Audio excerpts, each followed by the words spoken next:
4. All right, everybody. Thank you for joining us. This is closing. Sorry.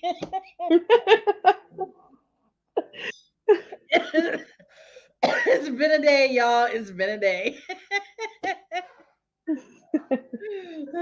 So, anyway, thank you so much for coming back to close out the 4th annual Pagan Day of Prayer. And tonight we have Lady Minerva, Priestess of Rowan Temple of Light, and tell us about you and your coven. So I have a coven that I started a couple of years ago now. We started as Coven of Loki, and we've had some name changes because we just couldn't decide what fit us well, but we have officially settled on the Coven of the Elder Flame, which is not named after me. One of my other coven mates picked it. I've been a High Priestess now for 3 years, or no, maybe like 4 years now. Yeah, it's just been like a wild ride of things the past couple of years, and I've finally gotten to a place where I'm like very content with my practice and happy with what it is now. Yeah. And I'm a priestess of Hecate, and I also work with a lot of infernals at this time.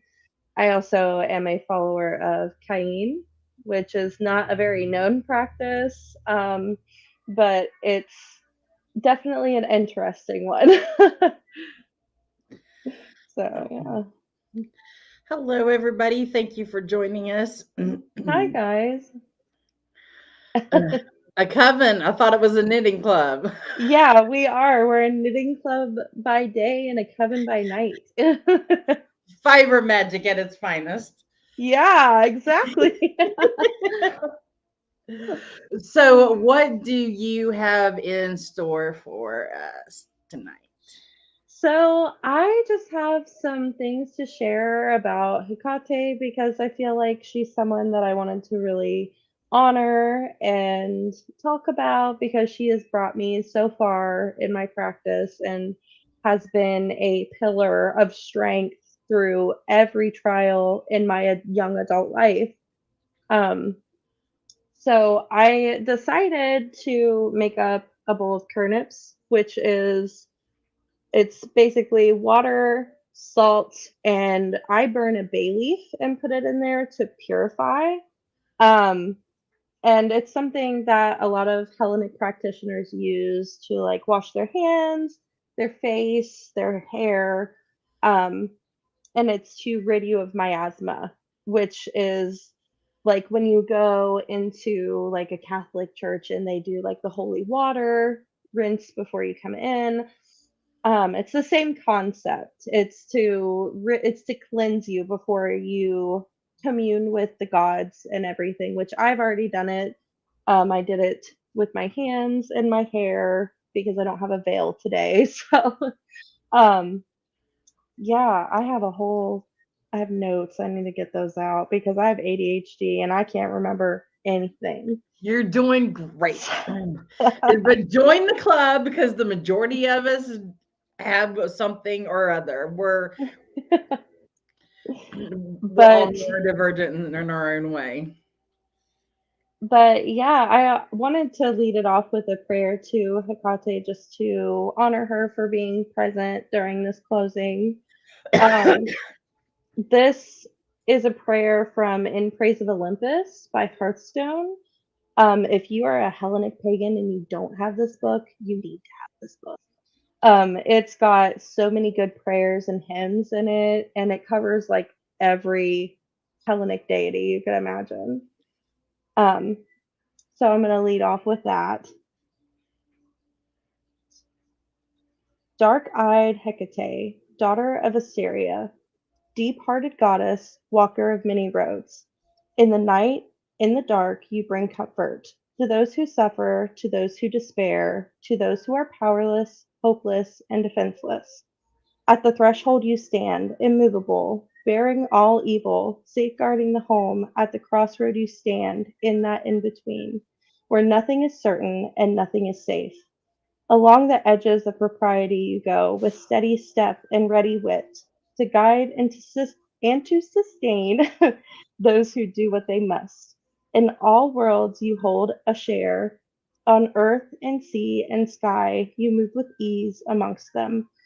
Bearing torches, you light our way in the night. You lead us through shadows. You nourish our souls, guide the lost, friend the friendless, comfort the bereft, protector of the stranger, the outcast, the forlorn, warder of the door and all within. Hecate, I thank you for your needful gifts. Beautiful. There is some beautiful prayers in that book. I mean, they're just so well written. And I struggle a lot with finding good flowing prayers. And I feel like that book has really helped me a lot in learning how to write them and how to, word them well to where they're meaningful and hit all the points I need. Well, great job with that. Thank you. So, who are you currently most connected with right now? Right now, I feel my biggest connections are with Qayin and Hecate. Specifically Hecate, because I have been doing a lot of volunteer work at our local animal shelter, and she is so heavily connected with dogs. Um, you know, they are something that a lot of Hecateans, like when they first start out, they notice the black dog either in a dream or they see a stray or like it comes in so many different forms, and it's like the psychocomp, or is that the word psychopomp? I can't Yeah, remember how to say yeah. it, but you know what I'm saying. Mhm. It's like a spiritual guide for our living souls, and I've always felt so drawn to dogs, like even before like really getting into deity work. I always was very drawn to like training dogs and working with them. It was always something I really enjoyed. And now I feel like I've really stepped into this like new role of devotion with her, because the biggest devotional act that I did for her was getting sober.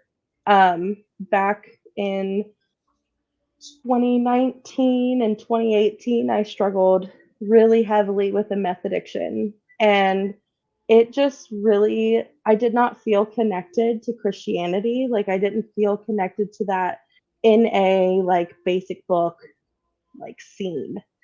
And I read some things about Hecate, and I was like, I read that a big devotional act you can do for her is letting go of something that is hindering you. So I remember making this little makeshift altar for her. I mean, anything I could find. And I put the serenity prayer on there, and I was like, please take this from me. I don't want it anymore. And she did.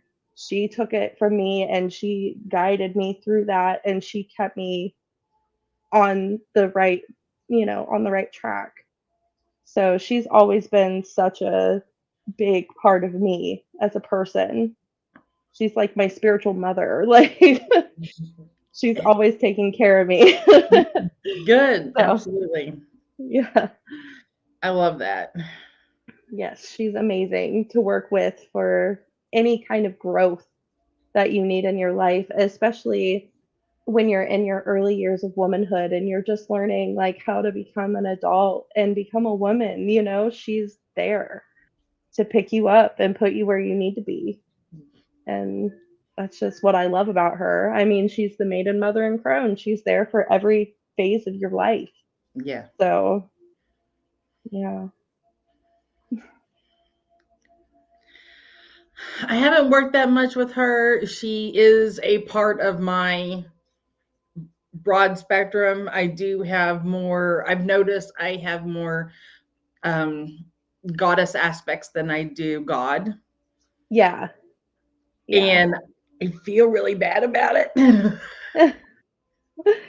Yeah, I feel like I'm definitely drawn more to like the dark goddess Yes. side of things, because I do baneful work as well, and I think there's such a common misconception about what baneful work actually is and how empowering it can be for you to tap into that darkness, because you have to have it.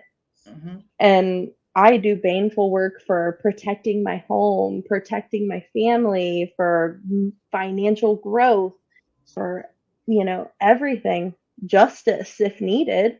Yeah. Like, there's so many different sides to what it actually is. And the only like masculine like deity that I really like work hands on with right now is Qayin. And he's like definitely a father figure in my like whole spirituality. He is the I'm trying to think of how to word it. He Okay. is the like I don't want to say demonification because that's not a proper word, but he is Cain from the Bible, from Cain and Abel. And it's his like spiritual form beyond being a human. Um, and it's a very interesting tradition to read about, to try and understand, because it is very different and it can be very intimidating for people that are more on the light side of things and not really interested in the dark, Yeah. because he really pushes you to tap into those parts of yourself and to try and understand them and work with them. You know, it's it's definitely a lot. Like I've had to really face the awful parts of myself that I don't really care for and learn to understand why I am that way, or like why I hold these certain characteristics, and try and work on healing those parts of myself. There's just so many steps. Ugh. Boy, if that doesn't sound familiar. Yeah. Yeah, I think most people who are either on their journey to priestesshood or who are priestesses really, really get pushed to face those things and work through them. Yeah, I mean, Yeah, well, I mean, we have to, because if we don't, then what good are we to those who need our help? exactly. So, Yeah, yeah, and I struggled there for a long time, like, thinking that I was, like, nothing was wrong with me. I had already done all my work, and I'm a high priestess now, so I don't have any more work to do. Oh, no. Boy, were you wrong. Boy, you were got you smacked naive. down real quick, didn't And you? I'm not done. No, I'm not done. I'm not you're even never close. done. You're never done. No, and, like, I think that that was something I had to do a lot of growing through to understand that, like, I have to put in a lot of work to maintain this for myself and, like, maintain, like, my knowledge and growth and everything. Yeah. So, but yeah, Oh, it's been wild for yeah. sure. You have had a wild 5 years. Yeah. Let's just say 5 years at the least. Lots of And tower moments, lots and lots of tower moments where I had to really, like, look at my and tower being myself, not even necessarily the things around me, but having to look at myself and being like, "You are the tower. You're the problem, and you need to work on yourself." And I had to really face a lot of that stuff head on, and it's rough, yeah. but, it's getting me somewhere, so What's been one of the hardest things that you've had to face?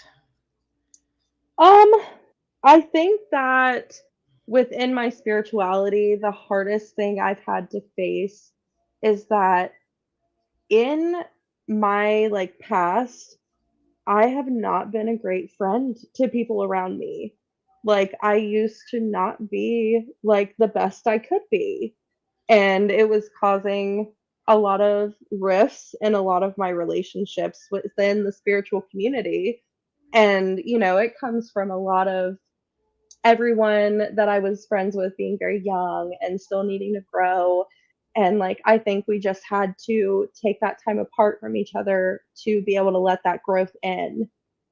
And, you know, that's been the hardest part, is the isolation.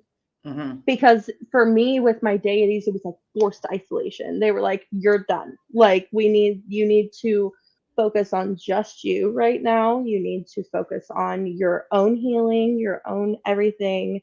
Like, you don't have time for anything else. So Yeah. it was like really pushing myself into that mindset of, I can still do the work and nobody else needs to know about it.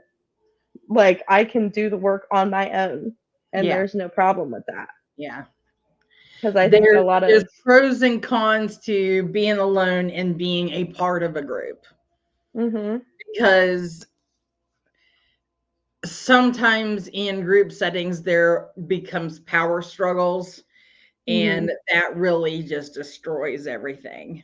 Absolutely. And that's why so many people stay solitary, because they don't want that drama. They don't want that pain of connecting with people and then having their heart broke. Exactly. And like, I feel like that's what really like happened with like my situation that I was in, because I tried to branch off and start my own coven, and it hurt a lot of people in the process, because I truthfully didn't feel like I was that important to other people. And that was something I needed to work on. And then, you know, it comes to being bullheaded and being like, oh, well, you're just not letting me do this because you don't want me to. But in reality, it was probably pretty hurtful to the people around me for me to be like, peace, I'm dipping out. Like, you know, you can't. And I've had to learn, like, you know, people can care about me and I can receive friendship and like community from people, and it's not a negative thing. And I think that was something I was really scared of too. And like growing with being with you in Rowan Temple of Light, like it's really helped me a lot, like to understand that I can be a part of a healthy community and we can still maintain these friendships and this closeness as sisters. And it's just really wonderful. Yeah. And like my coven, we, you know, we struggle sometimes with like communicating often and stuff because we're all over the United States. My coven is online. Like, you know, we have bonded through like being on TikTok, and like, you know, we've really just like grown together as like a unit. And Yeah. it was just like it just kind of came together. So, you know, it's So speaking of that, are you accepting anyone into your online stuff that you're so our process is we keep a Discord, and that's how we keep in contact with each other. And we have a ton of like discussion, like channels of different topics. I teach classes every now and again, just when I have time, because I'm a mom of two toddlers. So it's hard to get time out of me sometimes. But um, you know, I teach classes and we have discussions and we video call with each other just to hang out. We do rituals online together through video call when we can. But the process we go through is we invite people into the public part of our server first, which is just like a community server, like our community page on Facebook that Rowan Temple of Light has. And we get to know you first. And then if you express interest in being a part of the coven, then we just kind of take our time to make sure that you're going to be a good fit with us, because we don't want to go through that, you know, having someone join and then them dipping and it being like very like hard on us, because it is hard when you bond spiritually with people, because Yeah. it's very intimate in its own kind of way. Like people get to see those raw parts of you. They get to see you healing. They get to see your growth. It's like it's all out in the open for everybody. Yeah. So, I've you been know, through it multiple times. I've been there. I've opened myself up and had my heart broken twice, at yes. least twice. And So, it's so hard. yes, Yeah. yes, I understand. You have to do boundaries. So that's why Exactly. everyone with us, we're in the community, and then, you know, don't mean to keep people at arm's length, but we just keep the community going. Right, We're brothers. exactly. So Right. anyway, go ahead. And we don't have like I've been wanting to create like a, a freaking week long test like you did for me. God. I was like, when you sent me my like test to become a priestess of the coven, I was like, what the heck is this? What is this? I was like, this is like 10 miles long. I'm scared. It took me like 3 days to get through it. I was like, I gotta take a break. Oh my God. Yeah, if you Well, ever want to become a priestess of this coven, be expected to type until your fingers fall off. I'm a Virgo. What do you expect? I know you gotta know everything, and I'm a We have Pisces, to so be I'm a thorough. crybaby. I'm just a mean crybaby. We'll tell them what your sign is. I'm a Pisces. Well, That explains it. I'm being a whiny crybaby.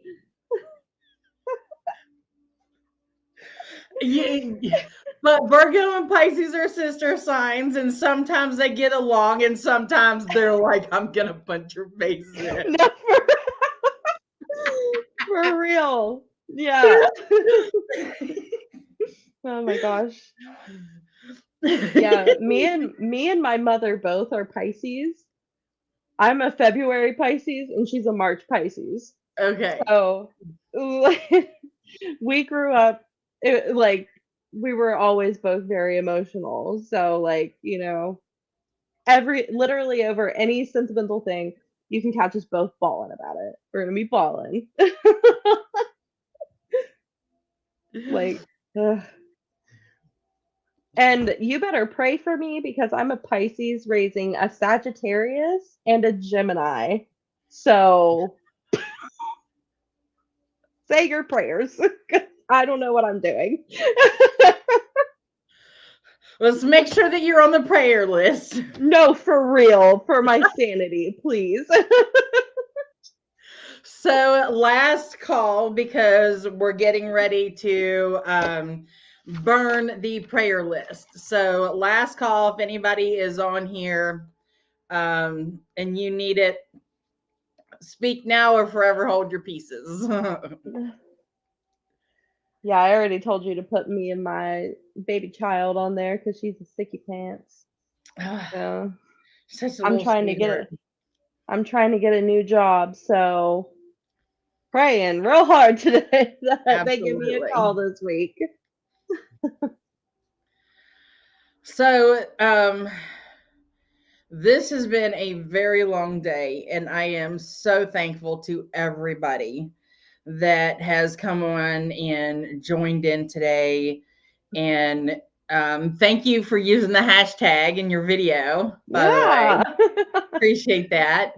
We Um, gotta get it to grow. yeah, 4 years. We've been doing this for 4 years, and it's well, everything with Rowan Temple of Light, podcast wise, live wise, has been about 4 years.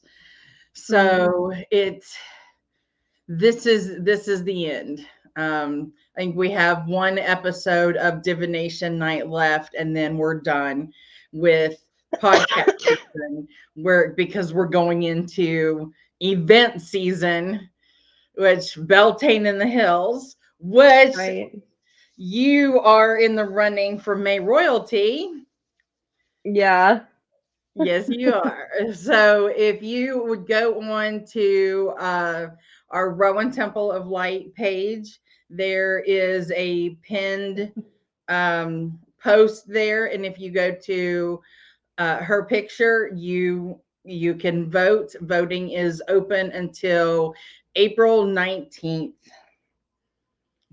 So Yeah, I have a feeling that I'm gonna lose to Jason Rule, but that's okay. I will take that loss because he's earned it like for years. He's earned it. yeah, So yeah. I was And telling I was telling my husband earlier. I was like, if I lose to him, I'll consider that a win. That's fine. Like, yeah, like I don't think he's expecting how much all of this is happening, you know. This yeah. this is the year of the stag. Hmm. So um having a May King, you know, people It are would be really saying, you know, cool. that would be a good thing. And I'm just like, well, you know, everybody has antlers. And isn't it the female deer that has the antlers?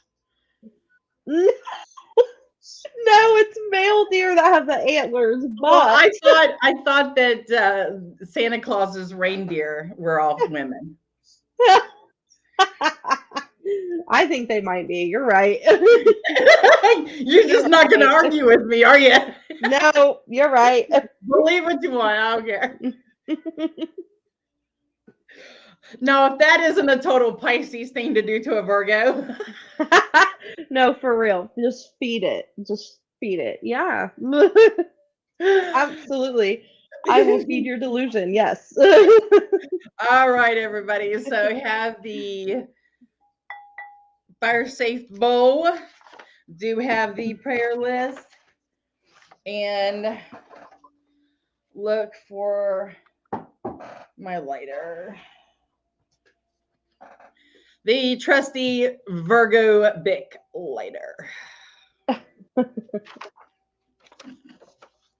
I'm not I borrowed sensitive about that at all.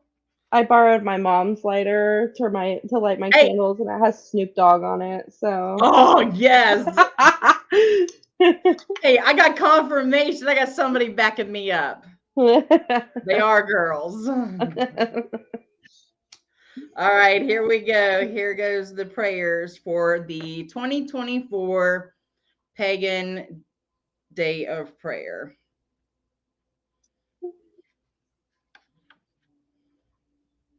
Better not catch yourself on fire. Nah, I do this all the time.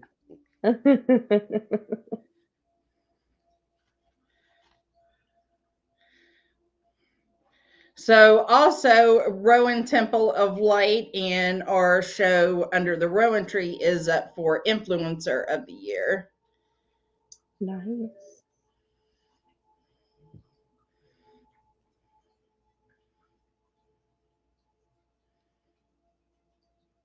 But here we go.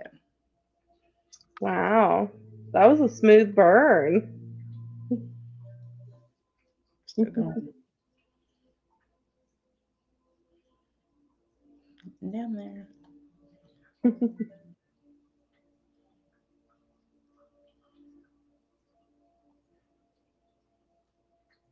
Come on.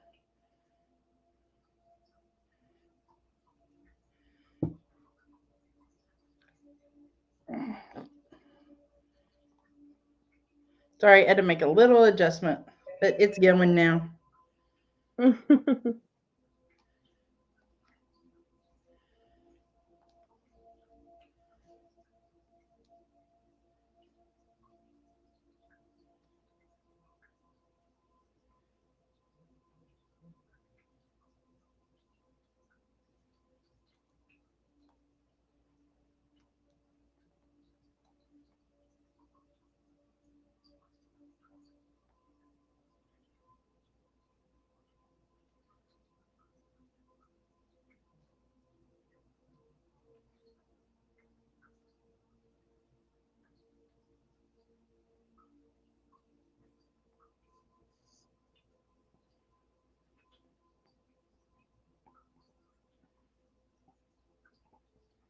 Okay, I think that all the paper is burnt, but it's gonna continue to go. Yeah, of course. Yep. So, anyway, thank you all so very much. Thank you very much, Lady Minerva. You're welcome. I was happy to be here. So we will see you again. We'll bring you back on some other time for something. Rowan Temple of Yeah. Light, we do stuff all the time. Yeah, I would love that. That would be super fun. All right, everybody. So good night. Thank you again for another wonderful year of Pagan Day of Prayer. Thank you for everyone that came on all day today. Donna Donovan, Lord Martin, Dottie the Psychic, and Lady Minerva. We appreciate y'all so very much. Oh, they Thank you. appreciate you too, because you've been running this all day. I am exhausted. I bet you need to take a nap. All right. Good night, everybody. Love you, and we will see you soon. Mary Bye. Part.